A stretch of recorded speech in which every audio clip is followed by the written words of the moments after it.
Today's episode of BizJet TV, we're going to be talking about the 5 most important features of a private jet. And these are the things you really need to look for. Range is the first one, cabin size, avionics, performance, and of course direct operating costs. So in today's episode, we're going to delve into these 5 things to help you with your choice of private jet, whether you're going to charter, whether you're going to lease, or whether you're going to buy. My name is Fabrizio Poli. Welcome to BizJet TV. Lots of content here about business aviation and lots more about aviation. Over 460 videos. If you haven't subscribed to BizJet TV, I encourage you to subscribe and comment below. Let's get the conversation going and give us a thumbs up because that helps the algorithm. Let people know about BizJet TV. Well, enough from the intro. Let's get into the meat of today's episode. So first of all, the first feature you need to look for is range. Now, range is really important. And to look at the range, you need to think about, where am I going to go with my private jet? Now, some people like to restrict where they're going to go, but you need to think also a bit further afield. And as Grant Cardone says, and if you haven't checked my interview I did with Grant, you can check that video out. He went from a Gulfstream, no aeroplane, to a G200, G550 to G650 in the space of 4 years. And the last aeroplane worth over $60 million. And he attributes the private jet to helping his business expand his portfolio, property portfolio, going from 250 million to over 2 billion. And he said the jets played and plays a key role in developing his business. And he recommends buying a jet with more range than you need, because it's just going to stretch your thinking. Now, that's just one way of doing it. But just to give you a cost comparison here, if we're looking at the longer range jets, let's take it, for example, a Global 6000. Compared to maybe a Challenger 605. Now, the Global 6000 has a 6,000 mile range, while the Challenger 650 or 605 has about a 4,000 nautical mile range.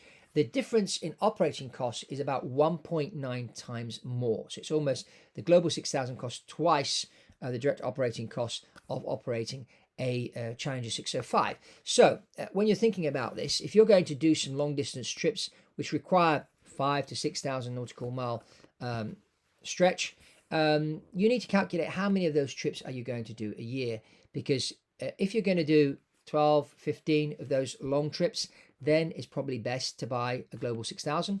But if you're going to do it once or twice a year, you can stop in between, refuel and that. Yes, it's going to cost you probably an extra hour on top of things, but you just got to balance out the costs and the benefits. And so that's on the range front, what you should be doing. The second factor is the cabin size, the amenities, the technology in the cabin. Now, this obviously you can't change the cabin size. On the range, you can change the range on some airplanes by maybe changing the engines or adding winglets. That's assuming the STC exists for that. But on the cabin size, it's what it is. So you can't change the cabin size. What you can change is the interior. You can upgrade the interior. You can put more technology into the interior. You can improve the lighting. Of course, you can't change the windows. So, the cabin size is really, really important, depending on how many people are traveling, what type of people travel. Do you want a longer cabin, a wider cabin, a shorter cabin, a bigger cabin? Do you need a higher cabin because you're over 6 foot and you like to walk about in your airplane in the sky? So these are all things you need to ask yourself, and this is very it depends on the person. So the cabin size is certainly and obviously usually larger the cabin, longer the range, but it's not always the case. If we take, for example, the PC-24 jet, which is a 2,000 mile range airplane, if you look at the other 2,000 mile range airplanes, the cabin on the PC-24 is a lot bigger, and it's also got that cargo door at the back. You can put cargo in there. You can access the cargo during flight. So these are things you need to look at is the cabin size. The third thing is the avionics. This is something that can be changed. So you can buy an older airplane and upgrade the avionics. Again, there needs to be an STC for that particular aircraft and that particular type of avionics. When you're looking at avionics, it's important to have the TCAS, traffic collision avoidance system, and a modern one of that. The head-up display is also a good thing to have, where all the most important data of the flight is projected onto the windscreen for the pilots. That's something. Upgrading the avionics to something like a Garmin 5000, if you can, on your aircraft. Putting the modern avionics up front will increase the pilot situation and awareness, and decrease the probability of pilots making a mistake. There's more clearer information on the screen, and it's easier for the pilot to read, less workload which is also very important, which improves flight safety. So modern avionics is certainly one, and it also, if used properly, the avionics can also help you to save fuel. So that's another positive thing about the avionics. So look at the avionics on your aircraft. Number 4 is performance, and performance, we look at speed. As I always say, these private jets are a lot faster than the airliners. So whether you're looking at buying maybe a Boeing business jet, or you're looking at converting an airliner into a VVIP aircraft, remember that this airplane will fly at about 35 to 37,000 feet, where all the airliners are flying. You won't be getting up to 45,000 feet, and you won't be flying at 0.88, 0.9, 0.92, which is the Mach, which is the speed that a lot of these private jets fly at. So you need to look at speed. If speed is an important factor, usually on the longer range aircraft, it is a factor if you're flying a 2-hour flight.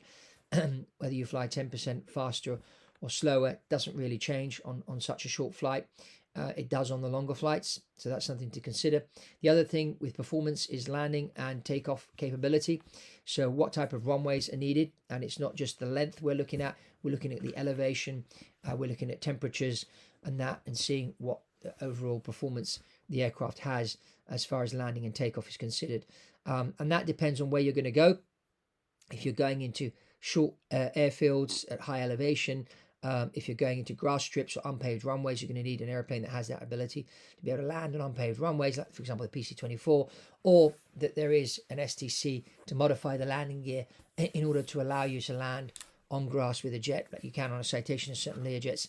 That kit is available, that STC is available. So these are things you need to consider, and it all depends on where you're going and or where you'd like to go with your aircraft. So performance is one to look at.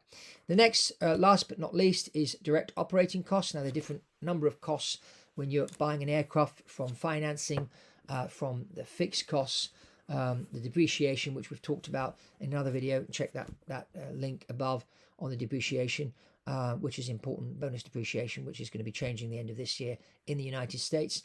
But direct operating costs is something to look at.